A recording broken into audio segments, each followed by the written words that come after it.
मित्रों नमस्कार। पावन ज्योतिष प्रभात YouTube चैनल पर आप सबका स्वागत है।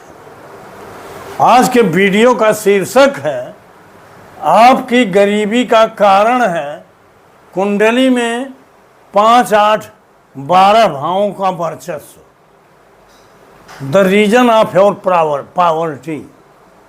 जी हाँ मित्रों, आपकी कुंडली में ही आपकी गरीबी का कारण है।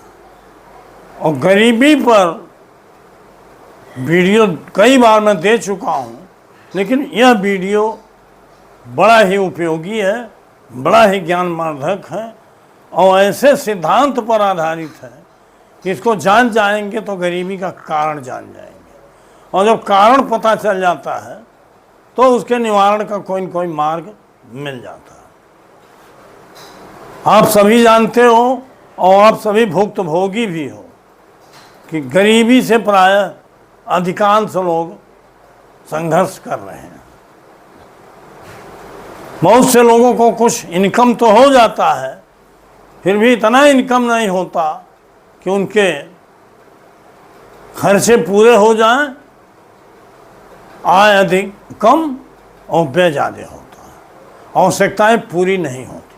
और बहुत से तो ऐसे हैं जो जन्मजात गरीब हैं और गरीबी उनका पीछा नहीं छोड़ रही। इसका रहस्य क्या है, कारण क्या है? बहुत सी ज्योतिष आप पढ़े होंगे, देखे होंगे, वीडियो भी देखते होंगे, लेकिन असली रहस्य मैं बताने जा रहा हूँ। अगर आप जानना चाहते हैं कि आपकी गरीबी का कारण क्या है, तो अगर आप ज्योतिष में रुचि रखते हैं, विश्वास रखते हैं, रुचि और विश्वास दोनों हैं, लेकिन ज्योतिष की सही जानकारी, नियम और सूत्र आपको नहीं मिल पा रहे। वीडियो तो अनेकों आप देखते हैं, बहुत बड़े बड़े विद्वानों के देखते हैं, लेकिन उसमें सही सूत्र नहीं मिलता है। इस नाते आप प्रयास भी करते हैं, नहीं समझ। और मैं दावे के साथ कह सकता हूँ कि मेरी वीडियो अधिक लोग देख रहे हैं या कम लोग देख रहे हैं, ये महत्वपूर्ण नहीं है, लेकिन जितने देख रहे हैं उसमें अधिकतम ज्योतिष के बारे में ज़्यादा जानकार हो गए हैं। अधिकांश मित्र मेरे ज्योतिषी भी हो गए हैं और ज्योतिष में अपना मान सम्मान बनाए हुए हैं। तो मित्रों, आपसे अनुरोध है कि अगर मेरे चैनल पे नए हैं तो मेरे चैनल को ज़रूर सब्सक्राइब करिए, हाइप करिए, लाइक करिए, शेयर करिए। वीडियो के अंत में एक प्यारा सा कमेंट दीजिए, मैं उसका जवाब भी देता हूँ। और आपसे पुनः पुनः आग्रह है कि वीडियो को पूरा देखिए।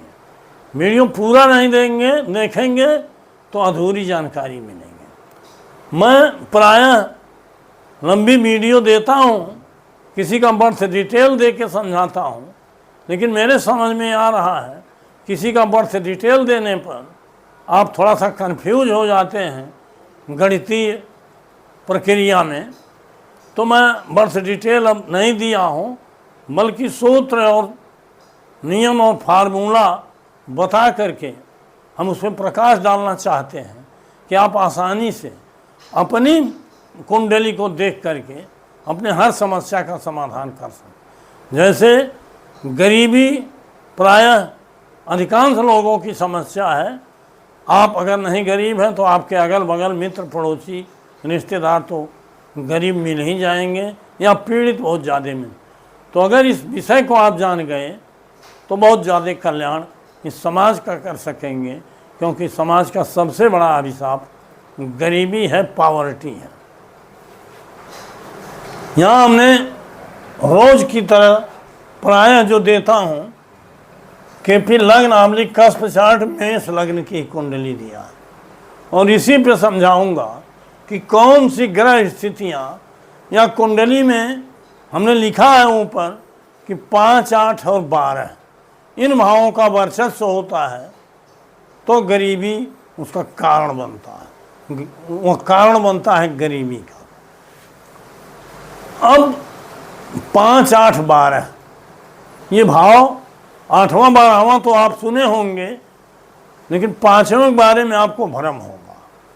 पांचवा भाव अच्छा भी भाव है, ज्ञान का है, मंत्र तंत्र का है, साधना का है, सिनेमा का है, मनोरंजन का है, अन्य अन्य चीज़ों का है। वाहन का तो नहीं है, लेकिन नाटक का है, सिनेमा का है, मनोरंजन का है, और मंत्र तंत्र साधना का है, आध्यात्मिक ज्ञान का है, ये चीज़ें संतान का है, स्वास्थ्य का है, बहुत कुछ चीज़ें 5 से देखी जाती। लेकिन 5 जब 1 5 11 हो तो स्वास्थ्य के लिए बढ़िया है, 5 2 11 हो तो संतान के लिए बढ़िया है। लेकिन यही पांचवा जब 8 12 की संगति में हो जाता है, क्योंकि संगति से गुण होता है संगत, यही पांचवा दूषित हो जाता है। 8 12 के साथ प्रायः हर भाव दूषित होते हैं। 6वें के साथ 8वां बार आवा हो तो रोग और शत्रु बढ़ जाते हैं, आमदनी कम हो जाती है, नौकरी में बाधा पड़ती है। 7वें के साथ 8 12 हो तो विवाह में बाधा पड़ती है। तमाम जहाँ भी 8 12 आया। 5 8 12 को इसलिए गरीबी का भाव बताते हैं कि 5वां भाव एक तो 6ठे का व्यय है। आप सबको मैंने बार बार बताया है, कई वीडियो के माध्यम से हमने बताया है कि 6वां स्थान धन के लिए श्रेष्ठ स्थान होता है और उसका व्यय स्थान 5वां धन की हानि करता है, व्यय करता है। तो 5वां मैं अकेला नहीं बता रहा हूँ, हमने प्रायः बताया है कि केपी नियम ही सही है, उसके आलोक में भाव समूहों का महत्व है। अकेला एक चना भाड़ नहीं फोड़ सकता, अकेला किसी का आधिपत्य हो, प्रमुख हो, मुखिया हो घर का, लेकिन अकेले नहीं, उसके साथ सहयोगी आवश्यक होते हैं। इस नाते 5 8 12 गरीबी के लिए महत्वपूर्ण घर है। अब देखिए एक कुंडली हमने दिया है, इसमें कुछ ग्रहों को भी दिया है। यहाँ देखिए गुरु 5वें में बैठा है, शुक्र और बुध 7वें में है, सूर्य 8वें में है, मंगल 12वें में है और चंद्रमा द्वितीय में है, वृष राशि। तो इन्हीं ग्रहों से हम काम चलाएंगे। और एक उदाहरण के लिए 5 8 12 5 8 और 12 ये स्थान गरीबी कैसे देते हैं, हम इस पर अपना सारा फोकस करेंगे। इसके 2 सूत्र हैं। एक सूत्र तो यह जानिए कि धन के लिए द्वितीय भाव बड़ा महत्वपूर्ण है। द्वितीय भाव का उप नक्षत्र स्वामी यहाँ हम दोनों आलोक में देखेंगे। एक तो कस्पल सिग्निफिकेटर होते हैं, जिसमें 1 से लेकर 12 भाव तक भावों के उप नक्षत्र स्वामी द्वारा फल होता है। वो फल भाग्य का होता है, मतलब आप पूर्वार्जित कर्मों के फल के स्वरूप, भाग्य के रूप में अपने जीवन में क्या लेके आए हो, ये कस्पल सिग्निफिकेटर्स बताते हैं। इसी तरह से द्वितीय भाव का उप नक्षत्र स्वामी, कुंडली में द्वितीय भाव का उप नक्षत्र स्वामी, ये भाग्य में क्या धन की स्थिति आपके है ये बताता। तो अगर भाग्य में ही धन नहीं है, गरीबी है, तो लाख प्रयास करो, अच्छा समय आने पर भी उसका फल नहीं मिलता। और भाग्य में अगर आशा की किरण है तो अच्छा समय आने पर धन मिलेगा, और थोड़ा खराब समय आने पर तब भी औसत स्थिति रहेगी। यहाँ हम दोनों विषय समझाएंगे कि धन भाव को 5 8 कैसे प्रभावित करता। मान लीजिए द्वितीय भाव धन भाव जो है, इसका उप नक्षत्र स्वामी चंद्रमा यहाँ हमने दिया है। द्वितीय भाव का उप नक्षत्र स्वामी चंद्रमा कहाँ बैठा है? देखिए वृष राशि में, सूर्य के नक्षत्र में। सूर्य का नक्षत्र वृष में 10 अंश तक होता है, 10 डिग्री। तो सूर्य के नक्षत्र में है, चंद्रमा स्वयं देखिए दूसरे में है और उसकी राशि चौथे में है। स्वयं के द्वारा तो 2 4 बता रहा है चंद्रमा। सूर्य के नक्षत्र में होने से सूर्य देखिए 8वें भाव में है और उसकी राशि 5वें में।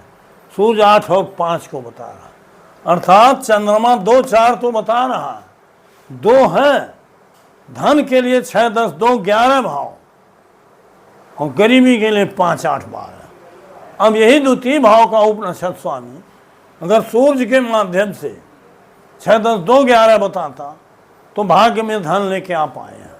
लेकिन 5 8 बता रहा है 12 भले नहीं बता रहा है, नक्षत्र का बल ही सबल होता है और सबल फल 5-8 का मिल रहा है। इन नाते भाग्य में ही गरीबी लेके आदमी आया है। हम लाख प्रयास करेगा लेकिन गरीबी पीछा नहीं छोड़ेंगे।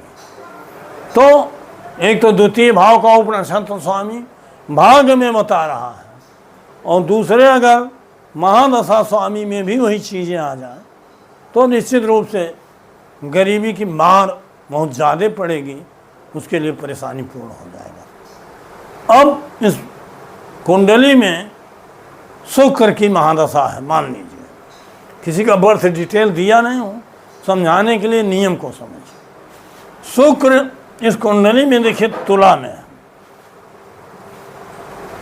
अब शुक्र तुला में बैठा हुआ है 1:20 माने 1 डिग्री 20 कला 00 भी कला, और अगर 125 नंबर की होरारी संख्या पर आप देखोगे तो इसका मतलब हुआ 1 कला जो है शुक्र का, यह तुला में शुक्र की राशि होगा, मंगल का नक्षत्र होगा और बुध का उपनक्षत्र होगा। मतलब ये 125 संख्या उपनक्षत्रों द्वारा बनता है। 1 से 249 संख्या जो होरारी संख्या है वो उपनक्षत्र बताता है। तो 1 डिग्री पर तुला में, तुला तो शुक्र की राशि है, मंगल का नक्षत्र होता है 6 अंश 40 का, उसके बाद राहु का होता है, उसके बाद बृहस्पति। 1:20 पर है तो बुध का उपनक्षत्र शुरू में पड़ जाता है। तो 1:20 कला पर शुक्र मंगल के राशि, मंगल के नक्षत्र में और बुध के उपनक्षत्र में, और बुध शुक्र के साथ ही बैठा है। लेकिन बुध 1 डिग्री में नहीं है, ये बृहस्पति के नक्षत्र में है जो 20 अंश के बाद 30 अंश तक पड़ता है। तो बृहस्पति के नक्षत्र में बुध है, गुरु के नक्षत्र। अब कस्पल सिग्निफिकेटर में हम केवल उपनक्षत्र स्वामी चंद्रमा को और उसके नक्षत्र सूर्य को देखें, लेकिन ग्रह में जब देखेंगे तो 4 स्टेप देखते हैं। ग्रह शुक्र है, उसका नक्षत्र मंगल है और उसका उपनक्षत्र बुध है, और बुध का नक्षत्र गुरु है। अर्थात ग्रह का नक्षत्र और उपनक्षत्र का नक्षत्र, ये दोनों के कॉम्बिनेशन से या समन्वय से या परमिशन से या प्रामिस से ही फल मिलता है। यहाँ आप देखिए शुक्र में स्वयं में 7-2 है, देखिए 7वें में बैठा है और द्वितीय भाव में उसकी राशि है। लेकिन बार बार कहा हूँ कि नक्षत्र के माध्यम से पुअर हो जाता है, सबल होता है, गरीबी वाला या अमीरी वाला। मंगल में देखिए 12वां भाव है, मंगल यहाँ बैठा 12वें में, और मंगल में लग्न भी है 8वां, मतलब 12-1-8 है। अर्थात जिस 5-8-12 की बात हम कर रहे थे, यहाँ मंगल में 12-8 आ गया, और एक स्थान द्वितीय का व्यय है। तो 12-1-8 और व्यय स्थानों पर हम नहीं गए, 5-8-12 पर ही विश्लेषण करना है। तो 12-1-8 दोनों धन, तीनों धन के लिए अच्छे नहीं हैं, क्योंकि 8-12 इसमें आया है। और उपनक्षत्र स्वामी अगर सपोर्ट कर रहा है इसी भाव को अपने नक्षत्र के माध्यम से, तो निश्चित रूप से गरीबी उसका कारण बनेगा। उपनक्षत्र स्वामी बुध में देखिए 7-3-6 है, 6वां भाव है, 7वां भाव व्यापार का भी है। लेकिन बुध का नक्षत्र गुरु है, बुध में देखिए 7 है, 3 है और 6 है। 7वें में बैठा है, तीसरे भाव में उसकी राशि मिथुन है, 6वें में उसकी कन्या। लेकिन उसका नक्षत्र गुरु जो है 5वें में बैठा है, 5 बता रहा है, 9वें में उसकी राशि है, 12वें में उसकी राशि, अर्थात 5-9-12 है। अर्थात 5-12 यहाँ आया, बुध के उपनक्षत्र के नक्षत्र इसमें और शुक्र के नक्षत्र में इसमें 12-8 आया, अर्थात 5-8-12 तीनों पूरा हो गए। इसका मतलब शुक्र की दशा में गरीबी भयंकर होगी। और शुक्र की दशा हमने मान लिया कि 2010 से चल रही है या 2020 से चल रही है, यहाँ हमने लिख दिया 2010, 2020 लिख लीजिए, हेलो, ये अनुमानित है मित्रों, और ये है 30 तक। तो 2020 से 5 साल बीत गया, लेकिन नहीं, 20 से शुक्र की महादशा 2040 तक जाएगी, 20 बार। तो 5 साल बीता, अभी 15 साल है। 5 साल से गरीबी झेल ही रहा है। इसके पहले की बात नहीं बता रहा हूँ। 5, 8, 12 इसको उठने नहीं देगा, उबरने नहीं देगा। अभी 15 साल गरीबी झेलेगा। और भी पहले स्थिति जो भी रही हो, लेकिन नुति भाव का उपनिषद स्वामी 5, 8 को बता रहा है। इन नाते इसकी स्थिति दयनीय है। तो इस तरह से अगर आप गरीबी झेल रहे हो, तो पहला बात देखिए कि द्वितीय भाव का उपनिषद स्वामी कहीं 5, 8, 12 तो नहीं बता रहा अपने नक्षत्र के बारे में। अगर द्वितीय भाव का उपनिषद स्वामी 5, 8, 12 नहीं बता रहा है, प्रायः नहीं बताता है, बहुत कम कुंडलियों में बताता है, तो भाग्य में आपके गड़बड़ी नहीं है। 6, 10, 2, 11 आया नक्षत्र के माध्यम से तो धन मिलेगा। लेकिन महादशा में अगर 5, 8, 12 बता रहा है, तो उसके बाद जो महादशा आएगी उसमें अगर धन स्थिति अच्छी है तो धन मिलेगा। तो इस तरह से मित्रों, दशा, भाग्य और समय दोनों के समन्वय से ही घटना घटित होती है। लेकिन कोई चीज़ भाग्य में ही लेके नहीं आए हो, ऐसा कर्म किए हो कि भाग्य में धन है ये नहीं है, ये पूर्वार्जित कर्मों का फल है। कोई चीज़ आकस्मिक नहीं होता है, सब पूर्व नियोजित है, प्री प्लान्ड है। तो अब कारण मिल गया, ये स्थिति है, दशा में गरीबी है। और इस नाते हमारा मेन टॉपिक था कि आपकी गरीबी का कारण है कुंडली में 5, 8, 12 भावों का वर्चस्व। यही 5, 12, 5, 8, 12, 8, और वो भी नक्षत्र के माध्यम से। वर्चस्व का मतलब होता है सबल फल, और सबल फल माने नक्षत्र के माध्यम। नक्षत्र केवल ग्रह का नहीं देखना है, उसके उपनक्षत्र का भी देखना। और दोनों मिला के अगर 5, 8, 12 बता रहे हैं, एक में 12 ही आया है, एक में 5, 8 आ गया है, या एक में 5, 12 आया है और उपनक्षत्र में 8 आ गया है, तब भी नियम की पूर्ति होती है। और आपको अनुभव होगा कि आपको जो समस्या है उसका कारण 5, 8, 12 ही है। आप अपनी कुंडली खोलिए। अगर धन से जूझ रहे हैं, तो अगर द्वितीय भाव के उपनक्षत्र स्वामी में नहीं है 5, 8, 12, तो निश्चित रूप से आप निराश न होइए। अगर दशानाथ में है तो स्थिति सुधर सकती है, समाधान हो सकता है। अगर दोनों में है तब भी उसका प्रयास किया जाता है। मैं करता हूँ, काफ़ी लोगों को फ़ायदा भी है। तो मित्रों, वीडियो लंबा न हो, हमारा टॉपिक ही बहुत छोटा था, इस नाते आज का वीडियो यही समाप्त करता हूँ। और पुनः 3 दिन बाद मिलूँगा नया वीडियो लेकर के। तब तक के लिए बहुत बहुत धन्यवाद, हार्दिक शुभकामनाएं।